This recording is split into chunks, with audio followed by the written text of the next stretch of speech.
वो आप ज़रा देखिएगा, कोई आपको पार्ट लिखा होगा सेट। अस्सलाम वालेकुम स्टूडेंट्स, लेक्चर नंबर 5 के साथ एक बार फिर आपके साथ हाज़िर हैं आपके सर मोहम्मद असलम। तो लेक्चर नंबर 5 में हम जो टॉपिक पढ़ेंगे उसका नाम है रिव्यू एक्सरसाइज फर्स्ट। तो लेक्चर स्टार्ट करने से पहले मैं आप सब बच्चों से रिक्वेस्ट करूंगा कि हमारे स्कूल AMS हाई स्कूल के चैनल को सब्सक्राइब कर लें और बेल आइकन के बटन पर प्रेस कर दें ताकि हर आने वाली नई वीडियो मुराद नया लेक्चर आपको बआसानी मिल सके। तो चलते हैं अपने लेक्चर की जानिब। पहला सवाल है रिव्यू एक्सरसाइज का, answer the following question. Answer the following question. Answer the following question यानी नीचे दिए गए सवालात के जवाबात दीजिए। तो इन सवालात के जवाबात आपको इसी बुक के पेज नंबर 183 और 184 पे भी आपको मिल जाएंगे हल किए हुए। तो मैं भी आपको बता देना चाहता हूँ, समझा देता हूँ। पहला क्वेश्चन है name 3 form for describing a set, यानी सेट को बयान करने के 3 तरीके लिखें। पहला तरीका है डिस्क्रिप्टिव फॉर्म, दूसरा तरीका है टेबुलर फॉर्म और तीसरा तरीका है set builder form. Question number 1 part number 2 इसका है define descriptive form of a set, यानी डिस्क्रिप्टिव फॉर्म की डेफिनेशन लिखें। तो ये भी आपको if a set is described with the help of a statement it is called descriptive form, यानी अगर एक सेट को अल्फाज की सूरत में अल्फाज की मदद से बयान कर दिया जाए तो उसको डिस्क्रिप्टिव फॉर्म यानी बयानिया तरीका कहते हैं। क्वेश्चन नंबर 1 पार्ट नंबर 3 का आंसर है सच दैट, यानी अलामत का मतलब है जबकि।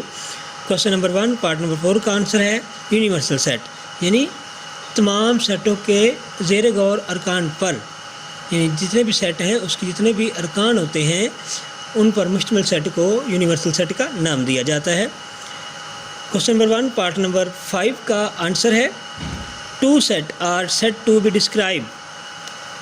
Disjoint set if there is no common element between them.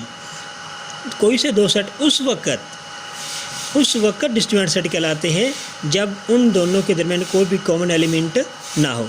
तो ये थे पहले क्वेश्चन के जो मुख्तसर सवालात थे, शॉर्ट क्वेश्चन थे, उनके आंसर। क्वेश्चन नंबर 2 है फिल इन द ब्लैंक्स। पहला पार्ट है द सिंबल, ये जो सिंबल आपके सामने नज़र आ रहा है जहाँ पे पेंसिल है, इसका मतलब क्या होता है? The symbol means and. Part number 2 है the set consists of only common element of two sets is called the intersection of two sets, यानी वो सेट जो दो सेटों के कॉमन एलिमेंट पर मुश्तमिल होता है वो उस सेट का इंटरसेक्शन सेट कहलाता है। Part number 3 a set which contains all possible element of the sets under consideration is called the universal set, यानी वो सेट जो दिए हुए सेटों के तमाम अरकान पर मुश्तमिल होता है यूनिवर्सल सेट कहलाता है। Part number 4 two set are called dis overlapping set if there is at least one element common between them, यानी दो सेट उस वक़्त ओवरलैपिंग सेट कहलाते हैं जब उनमें कम अज़ कम एक रुकन मुश्तरक हो। And none of the sets is subset of other, और ना ही वो एक सेट किसी दूसरे सेट का सबसेट हो। पार्ट नंबर 5 है in set the universal set as a identity for intersection, यानी जो यूनिवर्सल सेट होता है वो इंटरसेक्शन इन तुकाते के अलामत के तौर पर, तुकाते की पहचान के तौर पर इस्तेमाल होता है या कहलाता है। क्वेश्चन नंबर 3 है टिक द करेक्ट आंसर, इन दुरुस्त जवाब पर टिक का निशान लगाएं।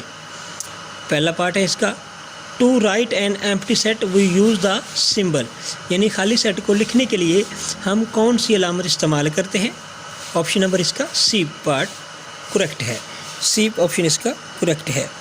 इसके बाद जो दूसरा ऑप्शन है इसका the complement of a set can be written as, दो सेटों का सेट ए का कॉम्प्लीमेंट उसको किस तरह लिखा जाता है? उसका ऑप्शन नंबर बी जूज़ है, बी दुरुस्त है, तो हम बी पर टिक लगाएंगे। इस तरह लिखा जाता है। इस तरह इसका ऑप्शन नंबर 3 है। ऑप्शन नंबर 3 है इफ़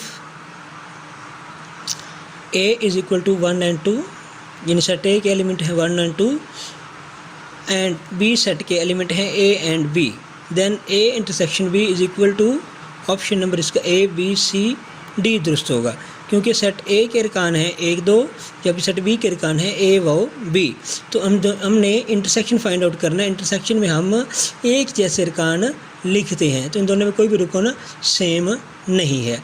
ऑप्शन नंबर 4 है if A is equal to 1 and 3 and set B के एलिमेंट है 1 2 and 3, then A union B। अगर सेट A के अरकान 1 व 3 और सेट B के अरकान 1 2 3 हों तो हम A यूनियन B के सेट को क्या कहेंगे? तो एक सेट A यूनियन B का सेट का जो आंसर होगा वो ऑप्शन नंबर A दुरुस्त होगा, क्योंकि यूनियन में हम दोनों सेटों के अरकान को तरतीब के साथ इकट्ठे करके लिख देते हैं 1 2 3।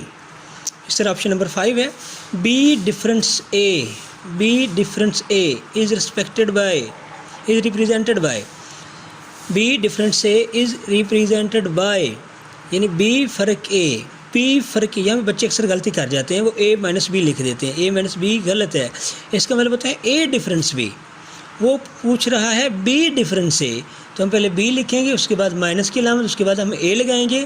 B difference A represented by option number C इसका करेक्ट ऑप्शन है, B डिफरेंस A। तो ये बात ज़हन में रखिएगा, ये इसका ऑप्शन दुरुस्त ऑप्शन है B difference A। Last option है करेक्ट ऑप्शन के हवाले से A का complement union A is equal to, यानी A का कॉम्प्लीमेंट पहले हम निकालें, उसके बाद उसको यूनियन कर दें सेट A के साथ, तो इसका सॉल्यूशन क्या होगा, इसका हल क्या होगा, यूनिवर्सल सेट के इक्वल होगा। इस तरह ये टिक द राइट आंसर, ये क्वेश्चन भी आपका पूरा हुआ। इसमें क्वेश्चन नंबर 4 है right the following set in the set builder form, यानी नीचे दिए गए सेटों को बिल्डर फॉर्म में लिखें। ये आपको सेट लिखे हुए नज़र आ रहे होंगे, कोई डिस्क्रिप्टिव फॉर्म में लिखे हुए और कुछ आपको टेबुलर फॉर्म में लिखे हुए नज़र आ रहे हैं। तो आपने इन सेटों को डिस्क्रिप्टिव सेट बिल्डर फॉर्म में शो करना है, जो मेथड मैं आपको एक्सरसाइज नंबर 1.3 में भी समझा चुका हूँ, 1.2 में समझा चुका हूँ, 1.2 नहीं बल्कि 1.1 में मैंने आपको ये पहला क्वेश्चन करवाया था, जिसमें हमने सेटों के 3 मेथड समझे थे, उसके अंदर हमने सेटों को मुख्तलिफ तरीक़ों से ज़ाहिर करना भी सीखा था। तो वो एक्सरसाइज 1.1 थी, उसका क्वेश्चन नंबर 3 वाला लास्ट वाला क्वेश्चन था, जिसके अंदर हमने सेटों को सेट बिल्डर फॉर्म के अंदर लिखना या रिप्रेजेंट करना सीखा था। अब इसका क्वेश्चन नंबर 5 है। चलिए मैं आपको इसकी क्वेश्चन नंबर 4 की एक एग्जाम्पल भी आपको समझा देता हूँ। एग्जाम्पल भी आपको सामने मैंने हल कर दी है, ये देखिएगा ज़रा। A ऑप्शन है इसका, जैसे यहाँ पे ऑप्शन नंबर A दिया हुआ है, ये ऑप्शन नंबर A है। A के सेट के एलिमेंट है 5 6 7 8। Solution A is equal to braces की अलामत हम यूज़ करेंगे, उसके बाद X such that X belong to N and, अब ये नेचुरल नंबर में से लिए गए हैं, लेकिन नेचुरल नंबर सारे के सारे नहीं हैं। फिर हम एंड का लफ्ज़ यूज़ करेंगे, एंड का साइन यूज़ करेंगे, and X is equal to, यानी X के जो अरकान हैं सेट के वो less than 9 and greater than 4, यानी 4 से बड़े और 9 से छोटे अदाद हैं। इस तरह हम इसको शो करेंगे। क्वेश्चन नंबर 5 है right the following set in descriptive and tabular form, नीचे दिए गए सेटों को डिस्क्रिप्टिव और टेबुलर फॉर्म में लिखें, यानी जो नीचे सेट लिखे गए हैं ये आपके सेट बिल्डर फॉर्म की सेट में सूरत में लिखे गए हैं, तो आपने इन सेटों को डिस्क्रिप्टिव और टेबुलर फॉर्म में शो करना है, लिखना है। तो ये मेथड मैंने आपको समझाया था, ये तरीका भी आपको 1.1 में समझाया गया है। क्वेश्चन नंबर 5 की example number first, option number first है X such that X belong to W and X less than 7, यानी X जबकि X रुकन है W के और X छोटे हैं 7 से, यानी 60 से छोटे मुकम्मल अदाद का सेट, देखिए 0 1 2 3 4 5 6 तक। इंग्लिश में हम इसको इस तरह लिखेंगे set of whole number less than 7।